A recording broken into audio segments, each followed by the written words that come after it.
Ulta, I hope you see this video. This is my formal application to be a part of 2026 Ulta Beauty Collective. You may have seen my work already on Ulta's TikTok and Instagram accounts, unboxing, swatches, but this is one of my favorite videos in collaboration with them for AAPI month. As a first-generation Filipino American, I love seeing a wide variety of AAPI founded brands sold at Ulta. And I loved this video because you could see my skin. My skin is not perfect, and I love that I can come on here and show other women that are my age and that have skin like mine that they can be represented in these beauty spaces. When I first started creating, I was in my mid-30s. I'm a mom of 3. My youngest was a little over a year old, and I just wanted to find something that I enjoyed doing. I've always loved makeup.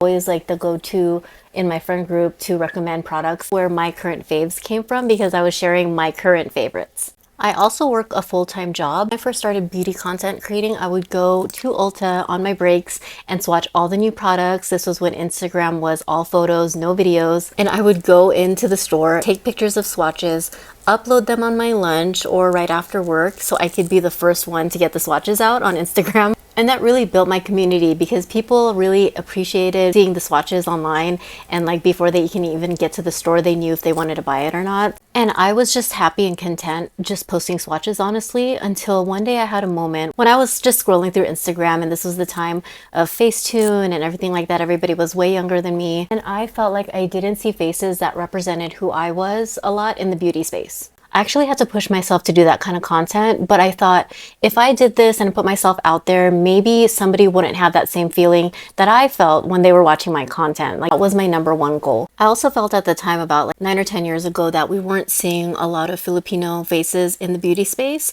at least featured on ads. I thought that would be cool to represent for my Filipino American community here. And over the years, I have had amazing opportunities with brands that are sold in Ulta to fulfill that goal, which has now led me to my current goal at 44 years old to be a part of the Ulta Beauty Collective. I want to represent for the moms that are over 40 years old, for of course the Filipinos, the Filipino Americans. I want to connect with brands and continue to build my beauty community that has been so supportive over the years. I want other creators that are my age to see me there and think, wow, she made it there. I could totally do this too. And for anyone watching this video, I want to know if you're applying as well. Leave a comment for me that I want to see which mutuals are applying this year. If I don't know you, I want to connect. I hope to see you guys on the collective. By the way, I used a bunch of Ulta faves for this look. Comment details, let me know. I'm here on my table. You can list them in the comments. We love the brands at Ulta.